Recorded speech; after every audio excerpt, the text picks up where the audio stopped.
காப்பிடுவோம் காப்பிடுவோம் அரசியல் சட்டத்தை காப்பிடுவோம் காப்பிடுவோம் காப்பிடுவோம் ஜனநாயகத்தை காப்பிடுவோம் காப்பிடுவோம் காப்பிடுவோம் இந்திய தேசத்தை காப்பிடுவோம் காப்பிடுவோம் காப்பிடுவோம் அரசியல் சட்டம் காப்பிடுவோம் ஜனநாயகம் காப்பிடுவோம் இந்திய மக்களை காப்பிடுவோம் இந்திய மக்களை காப்பிடுவோம் நம்முடைய தலைவர் ராகுல் காந்தி புகழ் நம்முடைய கார்கேஜி புகழ் அன்னை சோனியாவின் புகழ் தலைவர் செல்லப்பிரதையார் புகழ்.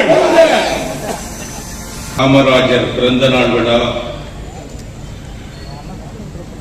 அருந்தலைவர் ராகுல் காந்தி பிறந்த நாள் விழா, இந்திய அரசியலமைப்பை காப்போம் என்று நடைபெறுகிற மாபெரும் பொதுக்கூட்டத்தினுடைய தலைவர், மாவட்ட காங்கிரஸ் தலைவர், மாமன்ற உறுப்பினர் அருமை தம்பி டெல்லி பாபு அவர்களே,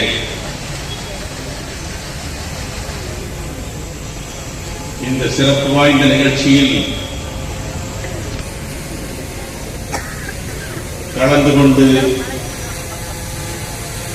ஒரு நல்லுரை ஆற்ற வருகை புரிந்திருக்கின்ற தமிழக காங்கிரஸ் கட்சியின் தலைவர், அன்புக்குரிய சகோதரர், சட்டமன்ற உறுப்பினர், அருமை சகோதரர் கு. செல்வப்பிரந்தகை அவர்களே, எனக்கு முன்னாலே சிறந்ததொரு உரையை நல்கி அமர்ந்திருக்கின்ற என்னுடைய 50 ஆண்டு கால நண்பர், முன்னாள் நாடாளுமன்ற சட்டமன்ற உறுப்பினர், தமிழக காங்கிரஸ் கிராம காங்கிரஸ் கமிட்டி குழு தலைவராக பணியாற்றி வருகிற அருமை சகோதரர் பீட்டர் தோல்ஸ் அவர்களே, தமிழ்நாடு காங்கிரஸ் பொருளாளரும் சட்டமன்ற உறுப்பினருமான அருமை நண்பர் ரூபி மனோகர் அவர்களே, சட்டமன்ற காங்கிரஸ் கொறடா அருமை தம்பி அசன் மௌலானா அவர்களே, எனக்கு முன்னாலே உரையாற்றி அமர்ந்திருக்கின்ற அருமை தம்பி அருள் அன்பரசு அவர்களே, அருமை தம்பி ராம்மோகன் அவர்களே,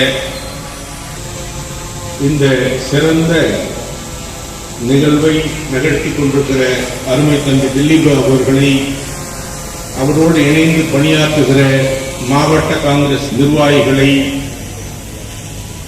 பொறுப்பு பகுதி தலைவர்கள், வட்டத் தலைவர்கள் மற்றும் அனைத்து துறை தலைவர்கள் அனைவரையும் மிகுந்த மகிழ்ச்சியோடு அவர்களை பாராட்டுகிறேன். காங்கிரஸ் மீண்டும் ஆட்சிக்கு வரும்போது மட்டுமே ஏழை மக்களுக்கு, தாழ்த்தப்பட்ட மக்களுக்கு, பின்தங்கிய மக்களுக்கு, சிறுபான்மை மக்களுக்கு, உழைக்கும் மக்களுக்கு உன்னதமான ஆட்சி மீண்டும் வரும். அந்த வசந்த காலத்தை நோக்கி காங்கிரஸ் பயணிக்க வேண்டும். அதற்காகத்தான் அருமை நண்பர் செல்லப்பிரந்தை தலைமையிலே தமிழகம் எங்கும் காங்கிரஸ் கட்சிகளை கட்டமைக்கிறோம், சீரமைக்கிறோம். மீண்டும் மீண்டும் தலைவர் காமராஜ் பெயராலே இந்திய தேசிய காங்கிரஸ் தமிழ்நாட்டிலே வளர்ந்து வரலாறு படைத்து காங்கிரஸ் கட்சி தலைமையோடு இணைந்து இந்தியா கூட்டணிக்கு பக்கபலமாகி தமிழ்நாட்டிலே பிஜேபி வரக்கூடாது, பிஜேபி தலைவரை அவர்கள் எடுக்கும் முயற்சிகளை முறியடிக்க வேண்டும். அதற்காக இந்தியா கூட்டணியை தமிழகத்தில் பலப்படுத்துவதற்காக பல்வேறு முயற்சிகளை எடுத்து வரும் நண்பர் செல்லப்பட்டவர்களுக்கு அத்துணை காங்கிரஸ் தோழர்களும் ஒருங்கிணைந்து ஒன்றிணைந்து ஒத்துழைப்பு கொடுப்போம். தமிழகத்தில் காங்கிரஸை மீட்டெடுப்போம். இந்தியாவில் தலைவர் ராகுல் காந்தியின் தலைமையிலே நல்லாட்சி அமைய காங்கிரஸ் தலைவர் பிரதமராக வருவதற்கு உறுதி எடுப்போம். வாழ்க காங்கிரஸ், வாழ்க அன்னை சோனியா காந்தி தலைவர். காமராஜர் புகழ் வாழ்க, அவர் நாமம் வாழ்க, அருமை தலைவர் ராகுல் காந்தி வாழ்க. வணக்கம், நன்றி. மக்களுக்கு இல்லை என்று சொன்னார். என்ன காரணம் என்று சொன்னார், இது காமராஜரின் மண், தந்தை பெரியாரின் மண். அவர்களை தொடர்ந்து அந்த மண்ணை வளர்த்தெடுத்த அத்தனை முதலமைச்சர்களுக்கும் அந்த மண்ணின் மேல் பெருமை உண்டு. நம்ம இல்லைன்னு மறுக்கல. கலைஞருக்கு உண்டு, இன்றைய முதலமைச்சருக்கு உண்டு. இன்னைக்கு தமிழகம் எங்கும் இது போய் சமூக நீதிக்கான அரசியலை முன்னெடுப்பதோடு மட்டுமல்லாமல் வகுப்புவாத அரசியலுக்கு உறுதியான குரலாக உரைக்கின்ற முதலமைச்சரை தான் நாம் ஆதரிக்கிறோம். இந்திய திரைக்கண்டத்திலே வேறு எந்த முதலமைச்சருக்கும் அந்த தெம்பும் இல்லை, தைரியமும் இல்லை. மாநில உரிமைகளை பாதுகாப்பதற்கு, மொழியின் அடையாளங்களை பாதுகாப்பதற்கு, தமிழன் என்கிற நம்முடைய பெருமையை பாதுகாத்துக் கொள்வதற்கு, சமூக நல்லிணக்கத்தை பாதுகாத்துக் கொள்வதற்கு, மத ஒற்றுமையை வளர்த்தெடுப்பதற்கு, மனிதநேயத்தை பாராட்டுவதற்கு இந்த இந்தியா கூட்டணி தமிழ்நாட்டில் வெற்றி பெற வேண்டும். அதற்கான கால்கோள் விழாவாகத்தான் இந்த பகுதியிலே இந்த பொதுக்கூட்டத்தை பார்க்கிறேன். மிக சிறப்பாக ஏற்பாடு செய்யப்பட்ட இந்த கூட்டத்தின் பின்னால் இருக்கின்ற நண்பர் தம்பி டெல்லிபாபு அவர்கள், மாவட்ட காங்கிரஸ் நிர்வாகிகள், சர்க்கிள் கமிட்டி, வட்ட கமிட்டியினுடைய தலைவர்கள், நம்முடைய முன்னணி அமைப்பினர், இளைஞர் காங்கிரஸ், மகளிர் காங்கிரஸ், மாணவர் காங்கிரஸ், சிறுபான்மை பிரிவு என்று எல்லோரையும் பாராட்டி நன்றி சொல்லி விடைபெறுகிறேன். நன்றி.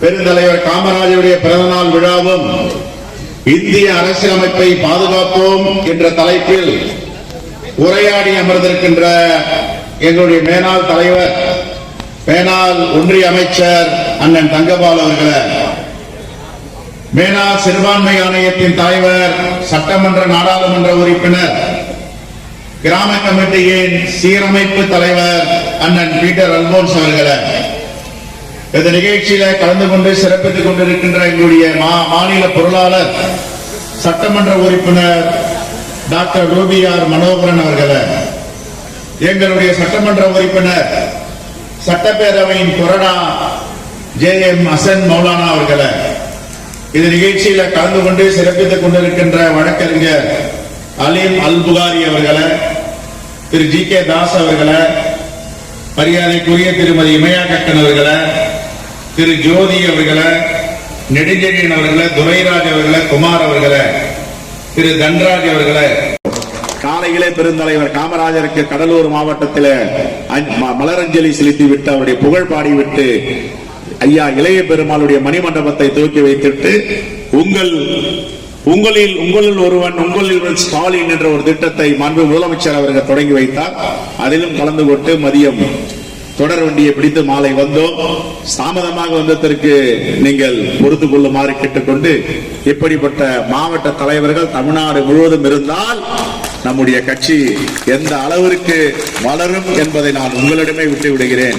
எந்த ஒரு பொறுப்பை கொடுத்தாலும், எந்த ஒரு திட்டங்களை கொடுத்தாலும், அது ஆர்ப்பாட்டமாகட்டும், பொதுக்கூட்டமாகட்டும், முதலில் முன்வந்து தயங்காமல் நான் நடத்துகிறேன் என்று சொல்லுகின்ற ஒரு சிறப்பு மிக்க, ஆற்றல் மிக்க மாவட்ட தலைவர் தான் நம்முடைய மாமன்ற உறுப்பினர், தலைவராக இன்று காட்சி அளித்துக் கொண்டிருக்கின்ற டெல்லி பாபு அவர்கள்.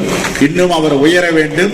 அவர் உயரம் மாவட்டத்தோடு இல்லை, இன்னும் உயர்ந்து அவர் தமிழ் மக்களுக்கு சேவை செய்ய வேண்டும் என்று கேட்டுக்கொண்டு, மீண்டும் ஒரு முறை இந்த கூட்டத்தை ஏற்பாடு செய்த அருமை தோழர்களுக்கு என்னுடைய மனமார்ந்த பாராட்டுதலை தெரிவித்து விடைபெறுகிறேன். நன்றி, வணக்கம், ஜெய்ஹிந்த். ஒரு அடித்தளத்தை அமைத்து தந்தவர், கல்விக்கண் திறந்தவர்.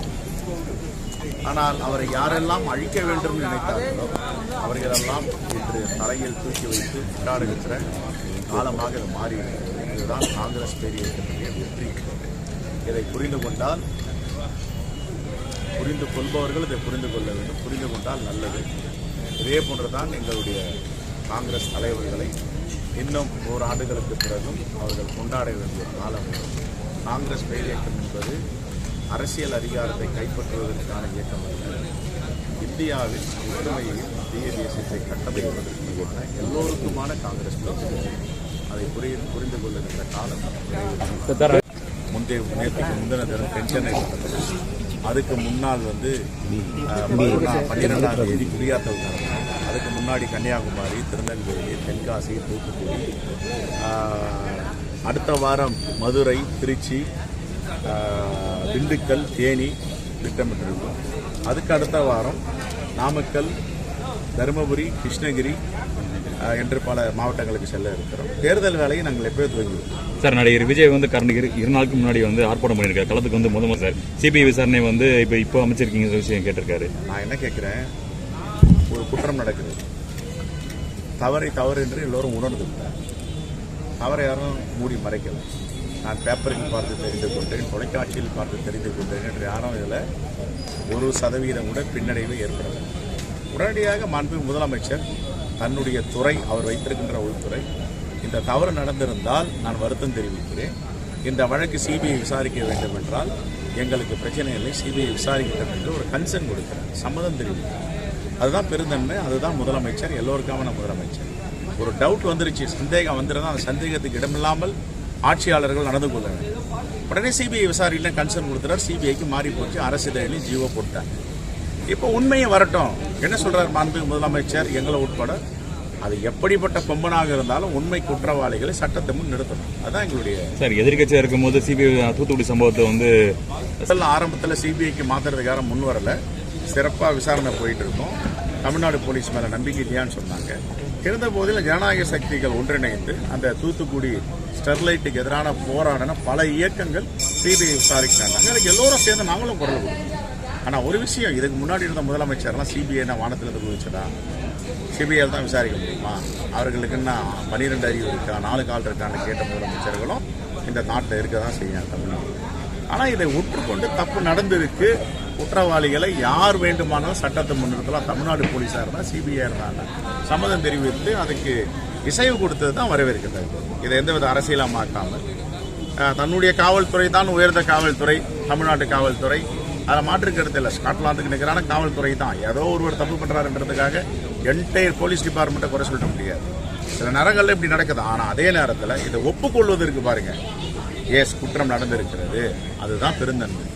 அங்கதான் முதலமைச்சர் இருக்கிறார். ரைட் சார், விஜய் ஆர்ப்பாட்டம் பண்ண தெரிவிக்கிறோம், மன்னிப்பு கேட்கிறோம், மனிதன் இருமாப்பா இருக்கிறோம், மனிதன் கிடையாது. இதுக்கு மேல பதில் இல்லை. யார் தவறு பண்ணாலும் சாரி சொல்லணும், வருத்தம் சொல்லணும். இங்க கூட ஏதாவது பத்திரிகையாளருக்கு ஏதாவது ஒரு சின்ன சங்கடம் இருந்தா கூட நான் வந்து சாரி சொல்லணும், மன்னிப்பு கேட்கணும். அப்பதான் நான் மனிதனா இருக்க முடியும், பொது வாழ்க்கையில தகுதி உள்ளவனா இருக்க முடியும். நான்லாம் அதெல்லாம் கேட்க மாட்டேன்னு கண்ணை மூடிக்கிட்டு போயிட்டா அவர் மனுஷனாக கொஞ்சம் புரிஞ்சுக்கணும். தேங்க்யூ.